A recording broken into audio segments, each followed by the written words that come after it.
The Bell system recognizes that many seemingly unrelated business problems are really communications problems in disguise. So we've provided our account representatives with the skills and equipment they need to take a company's problems and our solutions to them and fit them together into a total communications system. For we firmly believe that in solving problems for companies like yours, the system is the solution. We look here at our map, and we can see that they are approaching checkpoint 1 here, and the leader is number 9, Mike Burke. Mike Burke has a big lead on the rest of the pack, and I did not see him, nor did we have any report of him moving through the canyon. And here's number 14, Doyle Fields. He is second through checkpoint number 1. Where did they come from? Buck Smith. Let's see, what happened to Buck? Well, here he is right now. Buck Smith dropped back to third.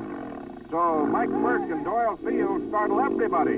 Here is Howard Jackson, 102X, his number, lightweight. Gary Preston, Neil Fergus. Let's see, J.N. Roberts moving into the checkpoint. Everybody must stop and get the mark on the little pad that is taped to the back of the bike, and they must present all those marks. The girls logging each bike number as they move through each checkpoint. And here the leader, new leader, number 9, Mike Burke. He's riding a Triumph, and he heads out across the dry lake, and here they can really depend on it. The speed's upwards of 100 miles an hour. You notice Mike Burke goes down over the handlebars to decrease the problem with the wind. Get as low as he can. And turn it on. And you can see the tremendous heat that is drifting across this dry lake. The temperature's again up around 100 degrees. Here comes the rest of the pack. Doyle Fields is running in second place, like number 14. Buck Smith came through checkpoint number 1 in third place. Gary Preston is running fourth, having passed Howard Jackson. And J.N. Roberts moving up out of the pack again, coming off the fast run across the dry lake, and Roberts is going to take Preston, and he moves ahead of him in the fourth spot. The rest of them, well, they're somewhere in all of that, would you call it smog? You might. I wouldn't. Here we go back with the leader, Mike Burke, as he starts winding up the narrow trail. This is rugged country. Rocky. If you're not careful, you can slip right off this trail. Doyle Fields, number 14, running behind him. Here a look at the map now as we see the main pack leaders have crossed the dry lake, and they have all moved in toward this rocky uphill trail, and here they come. Let's see how they make out. It's very narrow here. One bike breaks down, you might stack up 50 or 60 behind you. Word from checkpoint number 1 that our field is slowly but surely diminishing. Only 650 bikes out of 801 starters made it through the first checkpoint. There's 6 more to go. Now here, exactly what we were talking about. One bike strong, everybody else has trouble getting up the mountain. They're scattered all over this mountain. We may never get them all off.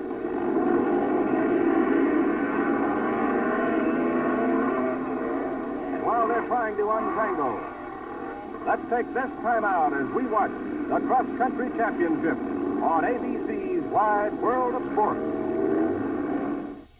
This is Carrier's new air conditioner, the year-round one. You mean Carrier's new heater, the year-round one? Francis, the year-round one cools.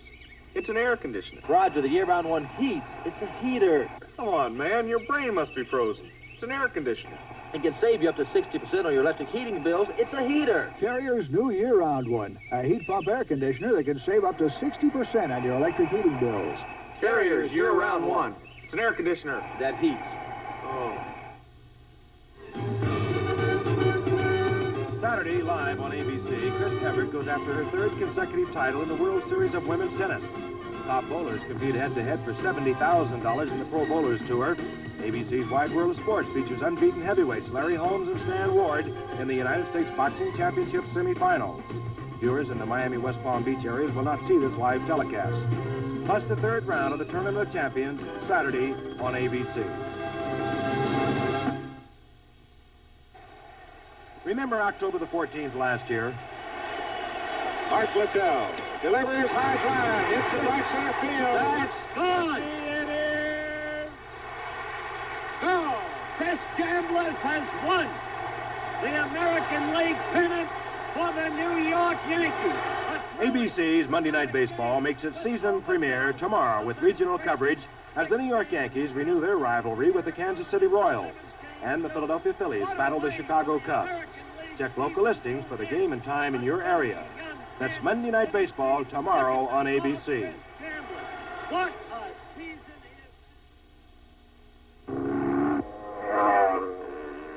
The Southwestern Cross Country Motorcycle Championships continue in the Mojave Desert in Southern California. Mike Burke is continuing to lead the pack as we check the field for you. Number 13, J.N. Roberts, appears to have moved up into second place. That means he has passed Buck Smith and Doyle Field, and he is now running in second place. And as he hits this flat level stretch, he really turns it on. J.N. Roberts is riding a 360cc Husqvarna motorcycle. In fact, you'll find most of the bikes in this kind of competition are foreign-made.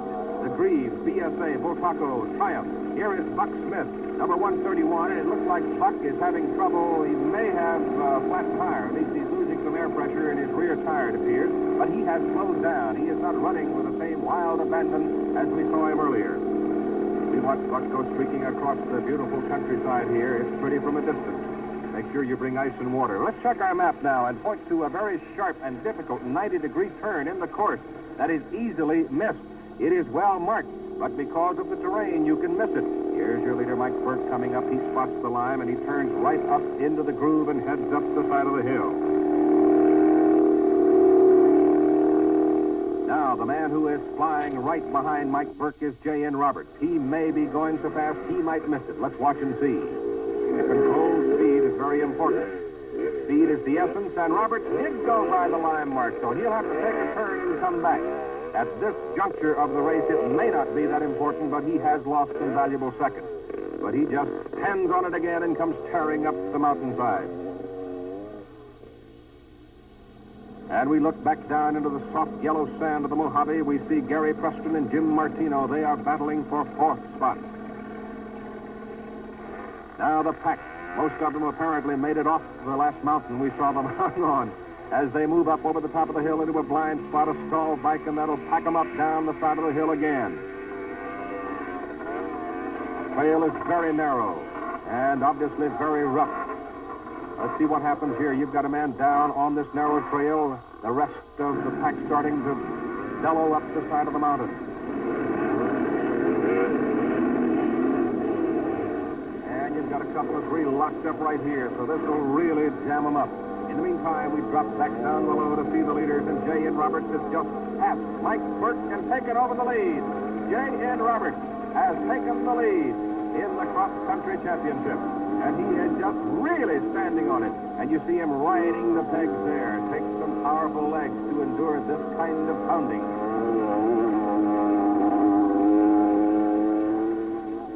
And we have just received word that Mike Burke, number 9, has been disqualified. So the leader is J.N. Roberts as he comes banging up the side of the hill here. Roberts is the leader. Burke and number 14, Doyle Fields, have both been disqualified. And on top of that, Mike Burke has flat tires. So he has had a rough day. He missed a turn. Somehow he got out of that canyon, the first canyon they went through, and took a road. That's how he got the lead, and for it, the officials have disqualified him. Meantime, Gary Preston and Jim Martino bang away up the side of the hill, sliding past the big rocks. No Indians behind these. They would have been frightened away by all the noise. You wouldn't find a rattlesnake within 80 miles either. One of these days, you're going to smoke a small pipe. And when you do, we gotcha. Maybe we'll get you with a White Owl miniature. Is that a real cigar? Or maybe we'll get you with a tip. The White Owl's demi-tip. But either way, we're gonna get you.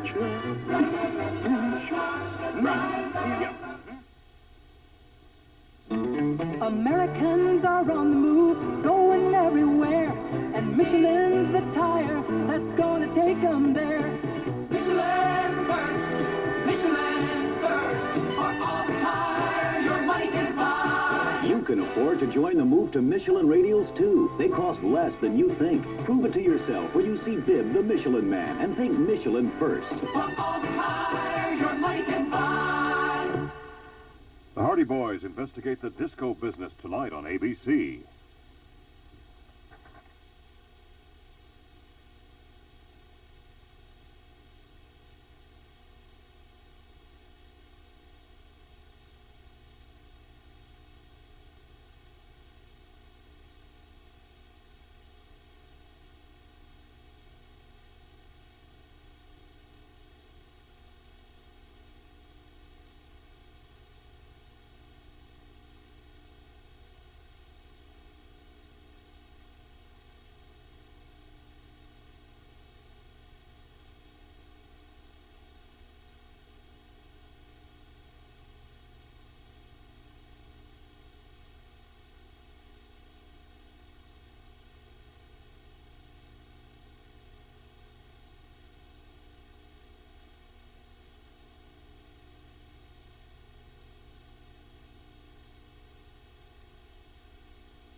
J.N. Roberts wearing the checkered vest.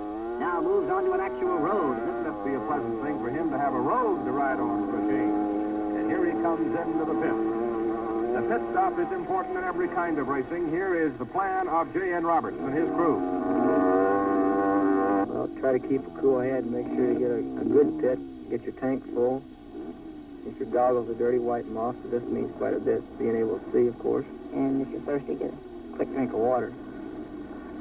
I'd consider 15 seconds a good pit stop. Well, if he planned to be out of the pits In 15 seconds, he is running well behind schedule because he has now used something like 30 or more seconds. So J.N. Roberts is late getting out of the pits, but then he had a substantial lead over Gary Preston, who's pursuing him in second place. Now he must make one more stop. He must stop at the checkpoint, which is located in the pit area. He chose to go in for the drink of water and the fuel supply before the checkpoint. So he'll pull in here, and the man in the red shirt will mark that piece of paper taped onto his bike, indicating...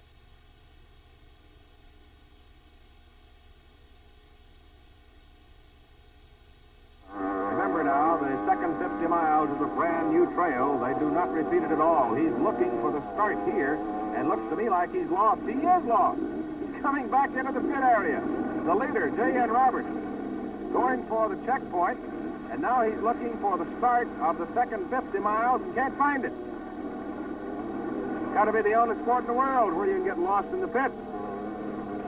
He pulls up, looks like he's asking the crowd, where do I go from here? And apparently somebody's indicated to him. Here he comes around the corner, and over here he finds some lime, and now he's on his way. Now let's go to the pits and Brendan McClellan. Jim, how's it going so far? Okay, everything's fine. Kept in the front rim. Good luck. He hit a rock. Congratulations. That's rough.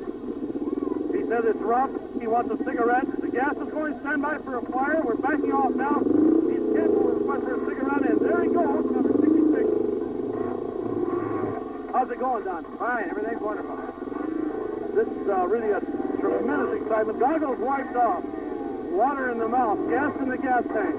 The pit stops are averaging about 10 seconds. Other motorcycles are roaring by as they go to their respective pits to be gassed up.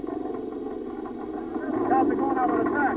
Hey, not much more than one word or two from each of these drivers as they come into the pit stop. The engine's racing, being gassed up, making last-minute adjustments as one half of the loop of the complete course is being made.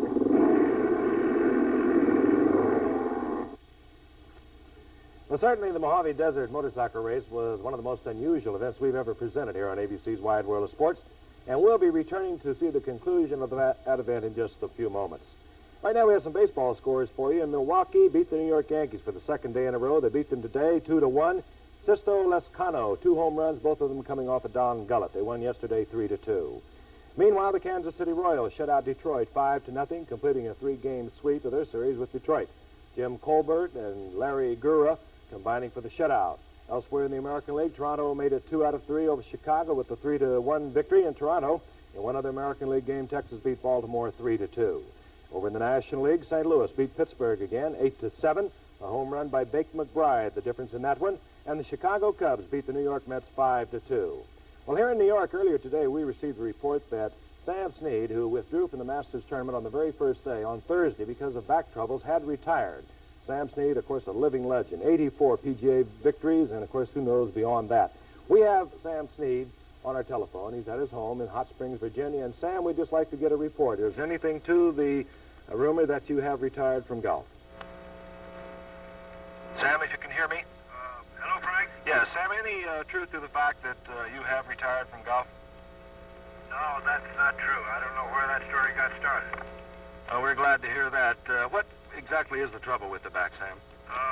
Well, actually, I've had a bad back all my life. If it sort of comes and goes, especially if I jerk it or get in a bad position or pick something up heavy or something like that will start it.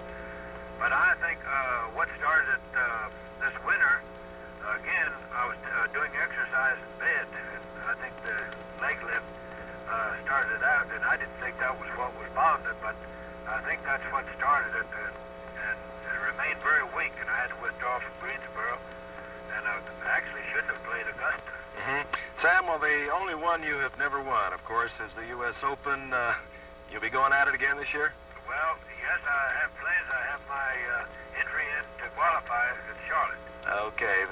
Sam, any idea how long? I'm not going to ask you your exact age, somewhere around young 60, I would say, but any idea of how many years you might continue to play? No, Frank. However, the road is getting shorter and narrower. Well, Sam, you've contributed a great deal to the game of golf, and thank you for joining with us today and clearing up a rumor here in New York. Thank you, Frank. Sam Snead, one of the great legends. Right now, Wide World of Sports moves on to another unusual event. We think you're going to like it. Here's Bud Palmer. Good afternoon, everybody. I'm Bud Palmer at the Carlsbad skate park located some 30 miles north of San Diego. ABC's Wide World of Sports is here to cover the World Skateboard Championship. Now, you might recall this sport was extremely popular in the 1965, 66, and then just completely died. However, here in California and all over the country, there's been a tremendous resurgence for two specific reasons.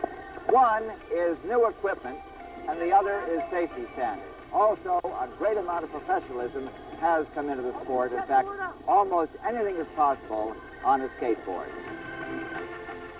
Newly designed skateboard parks permit bull riding, upside down or right side up. And of course, there's barrel jumping. Hey, how many 360s can you do? How about catamaraning right out of the bowl?